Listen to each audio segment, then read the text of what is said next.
విజయవాడ ఉత్సవకి ఇప్పుడు జగన్మోహన్ రెడ్డి జరపకూడదని కోర్టులో పిటిషన్ వేశారు. ఎలా చూస్తారు మీరు? ఆయనకి ఫస్ట్ జగన్మోహన్ రెడ్డికి ఆంధ్రప్రదేశ్లో 11 సీట్లు వచ్చిననేసి మతైతే స్థిమితించింది. మన భారతదేశంలో ఇలాంటి సైకోని వెలివేయాలి. వెలివేస్తే గానీ మన ఆంధ్రప్రదేశ్ బాగుపడదు. ఇదే పచ్చకాయలో లోకంతా పచ్చగా కనిపిస్తుంది అన్నట్టుగా ఇప్పుడు ఏంటంటే వాళ్ళు చేశారు కాబట్టి వీళ్ళ మీద కూడా నెపం వేసేస్తున్నారు. ఉత్సవాలు చేస్తామని చెప్పి డబ్బులు దోచుకుంటున్నారు అని చెప్పేసి కూటమి ప్రభుత్వం వాళ్ళు అని చెప్పేసి జగన్మోహన్ రెడ్డి చెప్తూ ఉన్నారు. రోత పేపరు బ్రోకర్ ఛానల్ ఒక సాక్షి ఉంది, అందులో మాత్రం చెప్తారు. అది 4 ఛానల్ ఉన్నాయి, 4 వెబ్ ఛానల్ ఉన్నాయి, అందులో వాగడమే, అంత మించి చేసింది ఏం లేదు.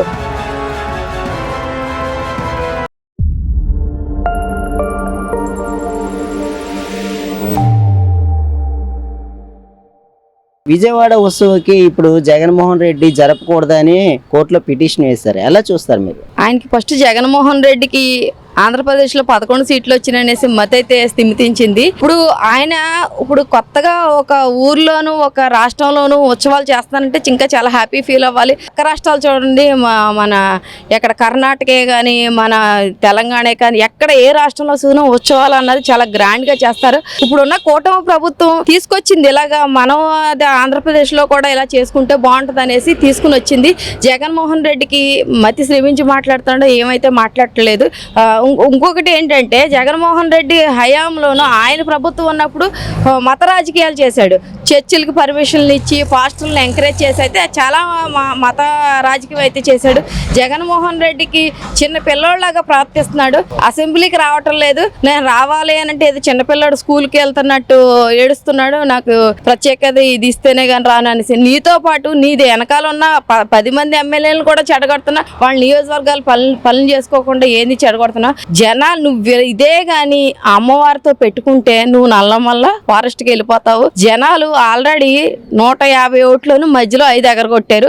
ఈసారి నెక్స్ట్ ఆ ఓటు కూడా ఎగరగొడతావు. ఆ ఒకటిలో కూడా నువ్వు ఉంటావు ఓడతావు కూడా తెలియదు. ఇప్పుడు విజయవాడ ఉత్సవం అంటే మన ఆంధ్రప్రదేశ్కి ఎంతో గుర్తింపు పొందాలన్న ఆలోచనతో కూటమి ప్రభుత్వం నిర్వహిస్తూ ఉంది. ఇప్పుడు ఇతర రాష్ట్రాల్లో చూసుకుంటే బతుకమ్మ పండుగ కానీ తెలంగాణలో, అలాగే కర్ణాటకలో చూసుకుంటే మైసూర్, కేరళ, అంటే వివిధ రాష్ట్రాల నుంచి ఒక రాష్ట్రానికి ఒక ఫెస్టివల్ అనేది ఒక ఐడెంటిఫికేషన్. అలాంటి ఐడెంటిఫికేషన్ మన కూటమి ప్రభుత్వం చేస్తే అడ్డుపడటం అనేది అసలు మనం ఎలా చూడాలి? అంటే ప్రతి ఒక్క విషయంలో కూడా అడ్డుపడుతూనే ఉన్నారు జగన్మోహన్ రెడ్డి గారు. అసలు ఎలా చూడాలంటారు? అదే చెప్తున్నాను కదండి, ఆయనకి ఏం చేయాలన్నది అర్థం కావట్లా. ఎందుకంటే కూటమి ప్రభుత్వం ఎవరికి ఇచ్చిన శాఖలను వాళ్ళ చాలా సక్రమంగా ప్రజలకు అందే సంక్షేమ కార్యక్రమాలు ఏంటి కానీ ప్రతిదీ కూడా ప్రజలకు అందజేస్తున్నారు. ప్రజలందరూ కూడా ఓ కూటమి ప్రభుత్వం బాగా చేస్తుందన్న ఆలోచనలోకి వెళ్ళిపోయింది.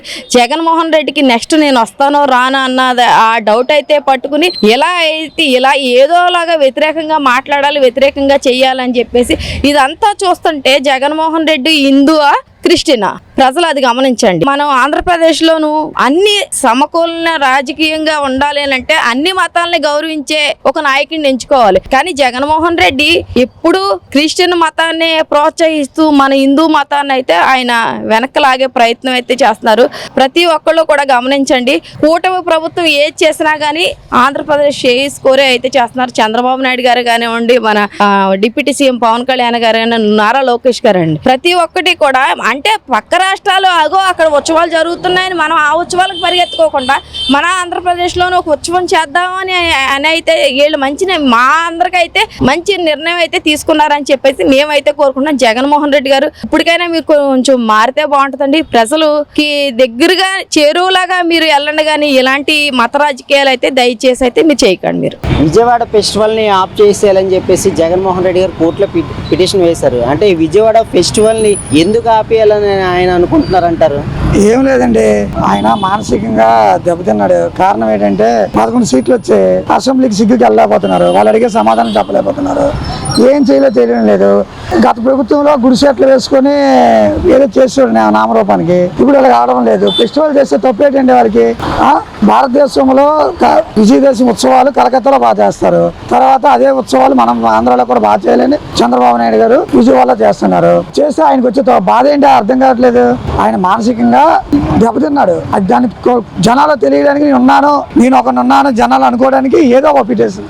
అసలు చంద్రబాబు నాయుడు గారు ఫస్ట్ చేయవలసిన మొదటి పని ఏంటంటే నగర బహిష్కరణ పూర్వం రోజులు చేసేవారు. ఊరి నుంచి వెలివేయాలంటే మన భారతదేశంలో వెళ్ళిన సైకోని వెలివేయాలి. వెలివేస్తే గానీ మన ఆంధ్రప్రదేశ్ బాగుపడదు. కోర్టుకి వెళ్ళడం ఏంటంటే కబ్జా గురి అయింది అనుకోండి దాని మీద కోర్టుకి వెళ్ళమనండి. లేదా ఎక్కడైనా అవినీతి జరిగిందంటే దాని మీద కోర్టుకి వెళ్ళమండి. హిందూ సాంప్రదాయం ముస్లిం అండి. ముస్లిం అని నేనే చెప్తాను కదా, ఒక హిందూ సాంప్రదాయమైన పెద్ద పండగ అది. భారతదేశంలో కలకత్తాలో ఎంత గట్టిగా చేస్తారో అంతే ఉత్సవాలు విజయవాడలో కూడా జరగాలని చంద్రబాబు నాయుడు ఆకాంక్ష. చేసి దాని మీద కోర్టుకి వెళ్ళడం ఏంటంటే కోర్టులో కూడా ముట్టుకాయలు పడతాయి. అందులో ఎదురు లేదు. చాలా తప్పు పని ఇది. ఉత్సవాలు చేస్తామని చెప్పి డబ్బులు దోచుకుంటున్నారు అని చెప్పేసి కూటమి ప్రభుత్వం వాళ్ళు అని చెప్పేసి జగన్మోహన్ రెడ్డి చెప్తూ ఉన్నారు. వాళ్ళ వైసీపీ నాయకులు కూడా అదే మాటగా పదే పదే మాట్లాడుతూ ఉన్నారు సోషల్ మీడియాలో. అంటే ఉత్సవాల రూపంలోనే కూటమి ప్రభుత్వం దోచేస్తుంది అంటారా? వాళ్ళకి అలవాటు కదండి. గత 5 సంవత్సరాలు ప్రతి దాంట్లో కూడా దోచుకు తిన్నారు. మేము అలా చేసాం కదా వాళ్ళు అలా చేశారు భ్రమలో ఉన్నారు. ఏదైనా అడుగుదామని అసెంబ్లీకి వెళ్ళరు కదా. వాళ్ళు ఎంత చేసినా ఇక్కడ మీడియా ముందు రోత పేపరు బోకర్ ఛానల్ ఒక సాక్షి ఉంది. అందులో మాత్రం చెప్తారు. అదిగో 4 ఛానల్ ఉన్నాయి, 4 వెబ్ ఛానల్ ఉన్నాయి. అందులో వాగడమే, అంత మించి చేసింది ఏం లేదు. ఎలా దోచుకు తింటారండి? ప్రతి దానికి చంద్రబాబు నాయుడు గవర్నమెంట్ లో బిల్లులతో సహా అన్ని ఉంటాయి. అతను తప్పు చేయడు, ఉన్న వాళ్ళు తప్పు చేయనివాడు. అలాగైతే ఇన్నిసార్లు 34 సార్లు సీఎం అయినప్పుడు ఎన్నిసార్లు కేసులు పెట్టి అతను జైల్లో పెట్టాలండి? అలా దోచుకు తింటే ఒకసారి దేని మీద ఎవరి మీద అయ్యిందండి? దోచుకు తినడం వాళ్ళకి అలవాటు. ఉన్న కూడా అలా చేస్తున్నారు భ్రమ. అందులో దేవుడి గురించి ఎలా మాట్లాడతారండి? దేవుడి గురించి డబ్బులు తినవలసిన కర్మ ఆల్గేట్ వచ్చింది. మానసికంగా మెంటల్ గా డిస్టర్బ్ అయ్యి ఏం మాట్లాడాలో తెలియక పిచ్చోడైపోయి వాగుతున్నాడండి. ఇది మాత్రం 100% రైట్ అండి. ఉత్సవాల మీద వెళ్ళాడంటే అతను పతనానికి అతనే కారణం. అతను గ్యారంటీ పాతాళంలోకి వెళ్ళిపోయాడు. పిచ్చి పెట్టి లాస్ట్ కి దేవుడి మీద కూడా కోర్టుకి వెళ్ళాడు. అంటే దేని మీద వెళ్తాడు? నిజంగా నీకు దమ్ముంటే రుసుకొండలో ప్యాలెస్ కట్టుకున్నావు కదా, ఆ ప్యాలెస్ మీద వెళ్ళు. సమాధానం కోర్టు ఏం చెప్తుంది? హిందువు గాని. అంతేగాని ఉత్సవాల మీద దేవుడి విగ్రహాల మీద నువ్వు వెళ్ళడం ఏంటయ్యా? దేవుడు చూసుకుంటారు అన్నిటి సమాధానం దగ్గరలో ఉంది నీకు. ఇప్పుడు 11 నెక్స్ట్ 1 కూడా నీకు కష్టమే. ఇప్పుడు విజయవాడ ఉత్సవం జరుపుకుంటే ఎంతో బాగుంటుందని ప్రజలు అనుకుంటూ ఉంటే దీన్ని విజయవాడ ఉత్సవంకి కోర్టులో పిటిషన్ పెట్టారు జగన్మోహన్ రెడ్డి గారు. అసలు ఎలా చూడాలంటారు? జగన్మోహన్ రెడ్డి గారు తాలూకా ఆలోచనలు చూస్తుంటే కూటమి ప్రభుత్వం వారు చేపట్టిన ప్రతి ఒక్క కార్యక్రమానికి అతను అడ్డు తగిలి కొన్ని లక్షల ప్రజల భక్తులను ఇబ్బంది పెట్టే విధంగా ఈ యొక్క కార్యక్రమాన్ని అడ్డు తగిలి ఏదో విధంగా కూటమికి నష్టం కలిగించాలనే ఆలోచన ఉంది తప్ప అతను మంచిగా ముందుకు వెళ్దామనే విషయం అనేది చూడట్లేదండి. ఇప్పుడు కూటమి ప్రభుత్వం చేపట్టిన ఆంధ్రప్రదేశ్ గవర్నమెంట్ వారు చేపట్టిన ఈ యొక్క కనకదుర్గమ్మ ఉత్సవాల్ని ఎంతో ఘనంగా చేయాలని భక్తులు ముందుకు వస్తున్నారు. వాళ్ళ యొక్క అభిప్రాయాలని దెబ్బతీసి నువ్వు కోర్టులోని పిటిషన్ వేసి వాళ్ళందరికీ నష్టం కలిగిద్దామన్న ఆలోచన, లేకపోతే గవర్నమెంట్కి ఏదో విధంగా ఈ రకాటంలో పెడదామన్న ఆలోచన అనేది జగన్మోహన్ రెడ్డి గారే ఆలోచించారండి. అంటే ఇప్పుడు మనం చూసుకుంటూ ఉంటే ఒక పక్క మన ఆంధ్రప్రదేశ్తో పాటు ఇప్పుడు ఆంధ్రప్రదేశ్లో ఇప్పుడు జరుపుకుంటున్న ఈ ఫెస్టివల్కి ఎన్నో లక్షలాది మంది ఎంతో హ్యాపీగా స్వాగతిస్తూ ఉన్నారు. అయితే జగన్మోహన్ రెడ్డి గారు ప్రత్యేకంగా మీరు కోర్టులో ఎందుకు పిటిషన్ వేసినట్టు అంట? అసలు హిందువులకి మద్దతు ఇస్తున్నారా, క్రిస్టియన్స్కి మద్దతు ఇస్తున్నారా? అసలు ఇది ఏం జరుగుతుంది అనుకుంటున్నారు? గత వైసీపీ ప్రభుత్వంలోని హిందూ దేవాలయాల్ని చాలా వరకు కూల్చడం జరిగిందండి.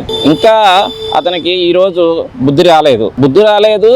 పైపెచ్చు లక్షల భక్తుల తాలూకా మనోభావాలని దెబ్బతీసి ఈ యొక్క కనకదుర్గాదేవి తల్లి మహోత్సవాల్ని ఆపడం అనేది, కోర్టులో పిటిషన్ వేయడం అనేది చాలా తప్పుగా నేను భావించి జగన్మోహన్ రెడ్డి గారిని ఇటువంటి చర్యలకు పాల్పడొద్దని వినిపించుకుంటున్నాను. ఇప్పుడు కర్ణాటకలో చూసుకుంటే మైసూర్ ఫెస్టివల్ ఎంతో చక్కగా జరుగుతుంది.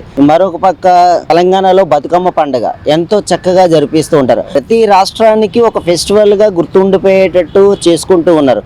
అలాగే మన ఆంధ్రప్రదేశ్కి ఇప్పుడు ఫెస్టివల్ గా ఈ విజయవాడ ఉత్సవం అని చెప్పేసి పెట్టారు. అంటే ఎలా అనిపిస్తుందండి? బాగుందా? మరి ఇతర రాష్ట్రాల వారు చేపట్టిన ఉత్సవాలన్నీ ఘనంగా జరుగుతున్నాయంటే అక్కడ ప్రతిపక్షాలు వాళ్ళకి సపోర్ట్ చేయబట్టి అక్కడ భక్తులకి మంచి సదుపాయాలు కల్పించడం జరుగుతుందండి. ఇక్కడికి వచ్చేసరికి మన జగన్మోహన్ రెడ్డి గారు ఏదైనా ఏదో విధంగా హిందూ తాలూకు మనోభావాలను దెబ్బతీద్దామన్న ఆలోచనతోనే అతను ఏ యొక్క కార్యక్రమానికైనా అడ్డు తగిలి దాన్ని రభస చేసి ఏదో విధంగా కూటమి ప్రభుత్వాన్ని ఇరకాటంలో పెట్టాలన్న ఆలోచనే చేస్తున్నారు తప్ప అతను ఏదో విధంగా ప్రజలకి మంచి చేద్దామన్న ఆలోచన లేదు. మనం ఆలోచించండి, ఇప్పుడు అసెంబ్లీ జరుగుతుంది, అసెంబ్లీలోని ఒక ప్రజలు ఎన్నుకున్న వ్యక్తులు అసెంబ్లీకి రావట్లేదండి, 11 మంది వ్యక్తులు రావట్లేదు. రాకపోగా ఇటువంటి కార్యక్రమాలు ఏమైనా మంచిగా ప్రభుత్వం చేపడుతుంటే దాన్ని అడ్డు తగిలి హిందువుల తాలూకా మనోభావాలను దెబ్బతీయడం అనేది ఇది దుశ్చర్యగా భావించి చెప్తున్నానండి. ఫెస్టివల్ని ఇప్పుడు ఎంతో ఘనంగా జరుపుతూ ఉన్నారు కూటమి ప్రభుత్వం. అయితే ఈ ఫెస్టివల్ని ఆపేయాలని జగన్మోహన్ రెడ్డి గారు కోర్టులో పిటిషన్ వేశారు, ఆపేయాలని చూస్తున్నారు. అసలు ఇది కరెక్టే అంటారా? ఇదైతే కరెక్ట్ కాదు సార్. జగన్మోహన్ రెడ్డి గారు ఆ టైప్ ఆఫ్ వెర్షన్ మార్చుకోవాలి. ఎందుకంటే ఆంధ్రప్రదేశ్ ప్రజలు ఒక విజయవాడ కనకదుర్గమ్మ ఉత్సవాలని ఒక స్టేట్ ఫెస్టివల్ గా తీసుకొస్తారని చెప్పి చాలా ఆశతో ఎదురు చూస్తున్నారు. అలాగే ఈ యొక్క ఫెస్టివల్ కి హైదరాబాదు, బెంగళూరు ఇలాగా మొత్తం అన్ని ఊర్ల నుంచి కూడా చాలా భక్తితో వచ్చి చాలా అమ్మవారిని పూజించుకొని వెళ్తుంటారు సార్. ఒక మాటలో చెప్పాలంటే ఆయన ప్రభుత్వంలో కూడా ఇలాగే చేసుకుని వచ్చారు.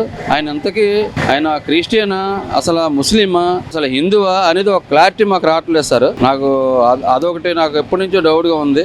అప్పుడు కూడా హిందూ దేవాలయం మీద పడి అప్పుడు కూడా ఫండ్స్ అన్ని కూడా డైవర్ట్ చేసి వేరేగా వాళ్ళ శాలరీలు ఇవ్వడం ఇవ్వడం చేసి ఇప్పుడు కూడా అలా చేశారు. తర్వాత ఆయన దగ్గర ఉన్న మంత్రులు కూడా కొంతమంది మంత్రులు, అందరూ కాదండి, కొంతమంది మంత్రులు కూడా ఏదో అయితే ఏమైపోయింది అని హిందూ దేవాలయాల మీద దాడి చేసి తలకాయలు ఎరగొట్టి అవన్నీ చేసి చాలా చేశారు సార్. అవన్నీ కరెక్ట్ కాదు. ఇప్పుడు ప్రజాప్రతినిధిగా ఉండే ఒక సీఎం హోదాలో ఉండి సీఎం చేసిన వ్యక్తి అందరి మనోభావాలు దెబ్బతీసినట్టు ఉండకూడదండి. అందరికీ కూడా పనికొచ్చే విధంగా మన స్టేట్కి అందరూ కులమత భేదాలు లేకుండా పాలించే వ్యక్తిగా ఉండాలండి సీఎం అంటే. అంతేగాని ఒక క్రిస్టియన్కో, ఒక ముస్లింకో, ఒక హిందువుకో బద్దుడిగా ఉండిపోకూడదు. అది అక్షరాల 100% కరెక్ట్ అండి. ఆయన మొదటి నుంచి కూడా అదే పని చేసుకుని వస్తున్నారు. అది కరెక్ట్ కాదు సార్. ఇప్పుడు మన స్టేట్ ఫెస్టివల్ గా చేశారనుకోండి, మనకి ఎంతో గర్వకారణం మన ఆంధ్రప్రదేశ్కి. చంద్రబాబు నాయుడు గారు కూడా అదే ప్రయత్నం చేస్తున్నారు సార్. చేయాలని మేము కూడా కోరుకుంటున్నాం. జగన్మోహన్ రెడ్డి గారు ఆ వెర్షన్ మాత్రం మార్చుకోవాలి సార్. మీరు ఇంకా ప్రజల్లోకి వచ్చి మరి ఇంకొకసారి మీరు చెయ్యాలి, మళ్ళీ చెందాలి, అందరికీ మీ తాలూకా సేవలు అందించాలని ఉంటే అలాంటి వెర్షన్లో మీరు ఉండకూడదండి. మారాలి, ఇప్పటికైనా మారాలి. అది సార్. కూటమి ప్రభుత్వం ఈ ఫెస్టివల్ రూపంలోనే ఎంతో దోచుకుంటుందని చెప్పేసి వైసీపీ వాళ్ళు మాట్లాడుతూ ఉన్నారు. దీన్ని ఎలా చూడాలంటారు? కూటమి ప్రభుత్వం దోచుకోవడం అలాంటిది ఏది లేదు సార్. ఇప్పుడు గత ప్రభుత్వంలోనే వాళ్ళు చేసిన దానికన్నా చాలా బెటర్గా చేశారు సార్. ఇప్పుడు అన్నీ అక్కడ అంతా కూడా చాలా భక్తులకి చాలా దర్శనాలు కూడా చాలా చక్కగా అవుతున్నాయి. వాళ్ళకి దర్శనార్థం అన్ని ఏర్పాట్లు చేశారు. అంతా కూడా చాలా చక్కగా ఉంది.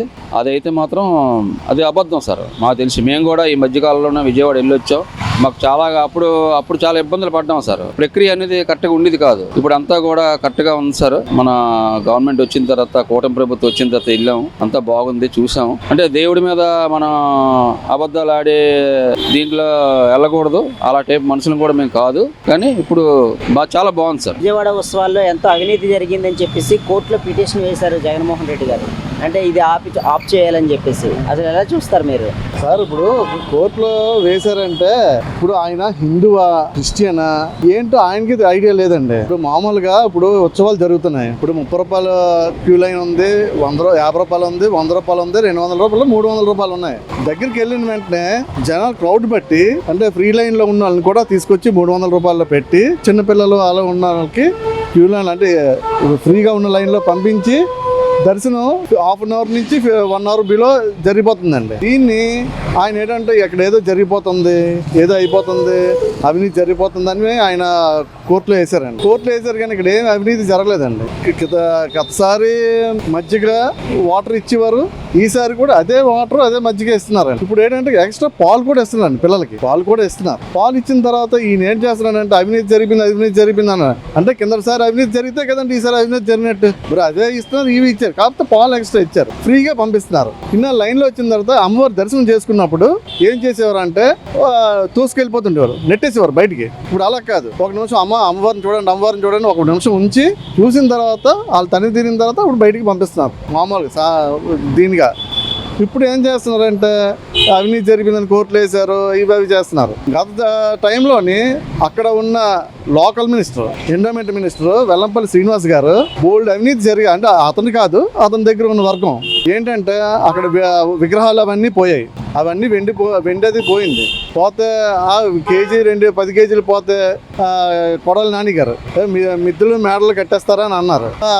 అవన్నీ అవినీతి చేసింది వాళ్ళండి. ఇది పచ్చకామలోకి లోకం అంతా పచ్చగా కనిపిస్తుంది అన్నట్టుగా ఇప్పుడు ఏంటంటే వాళ్ళు చేశారు కాబట్టి వీళ్ళ మీద కూడా నెపం వేసేస్తున్నారు. చేసి ఈ విజయవాడ ఉత్సవాలను ఎలా చేద్దాం అనుకున్నానంటే ప్రజెంట్ ఉన్న ఎంపీ గారు బెంగళూరులోని ఉత్సవాలు ఉన్నాయి కదా, దసరా ఉత్సవాలు చేస్తారు రాజులు, అలా చేద్దామని విజయవాడ చేద్దామని ఇప్పుడున్న తెలుగుదేశం గవర్నమెంట్ అనుకుంటుంది. వీళ్ళు అలా దాన్ని ఎలాగోలాగా వీళ్ళు అసెంబ్లీకి వెళ్లకుండా అక్కడ ప్రజల సమస్యలు పరిష్కరించకుండా ఇక్కడ వచ్చి ఇలాంటివన్నీ చేస్తున్నారు. వీళ్ళు మెయిన్ ఏంటంటే స్థలాలు వాళ్ళు లాస్ట్ టైం అలా వదిలేశారు. ఇప్పుడు ఏం చేశారంటే దాన్ని సర్కస్ అంటే ఎగ్జిబిషన్స్ కాటికి ఇస్తే 45 lakhs వస్తుందండి ప్రయాణం. అది టెంపుల్కి మరి ఆదాయం సమకూర్చినట్టే కదండి, డెవలప్మెంట్ చేస్తున్నట్టే కదా. ఇప్పుడు డెవలప్మెంట్ చేస్తుంది వదిలేసి, డెవలప్మెంట్ చేయకుండా వదిలేసి వాళ్ళు ఇప్పుడు డెవలప్మెంట్ చేస్తున్న వాళ్ళని ఇంకా ఏదో విధంగా కోర్టులు వేసి చెడగొట్టేసి వాళ్ళని విచ్ఛిన్నం చేయడానికి చూస్తున్నారండి. విజయవాడ ఉత్సవాలు అని చెప్పేసి పెడుతూ ఉన్నారు గవర్నమెంట్, ఎలా అనిపిస్తుంది మీకు? చాలా సంతోషం సార్. మన ఆంధ్రప్రదేశ్లో విజయవాడ సన్నిధిలో సాక్షాత్ మన దుర్గమ్మ దేవి ఆశీస్సులతో మనకు ఉత్సవాలు జరుపుకోవడం అంటే మనకి చాలా సంతోషకరమైన విషయమే కదా సార్. ఫర్ ఎగ్జాంపుల్ మన తెలంగాణలో కూడా బతుకమ్మ జాతర అని, అలాగే కర్ణాటకలో కానీ తమిళలో కానీ రకరకాలుగా ఉత్సవాలు కానీ జాతరలు చాలా సంతోషంగా జరుపుకుంటున్నారు. మన గవర్నమెంట్లు కూడా అంతే సంతోషంగా సపోర్ట్ చేస్తున్నాయి. సో మన వరకు మన గవర్నమెంట్ కూడా ఈ నిర్ణయం తీసుకోవడం, ఈ యొక్క ఉత్సవాలు జరిపించడం మనకైతే చాలా సంతోషకరమైన విషయం అండి.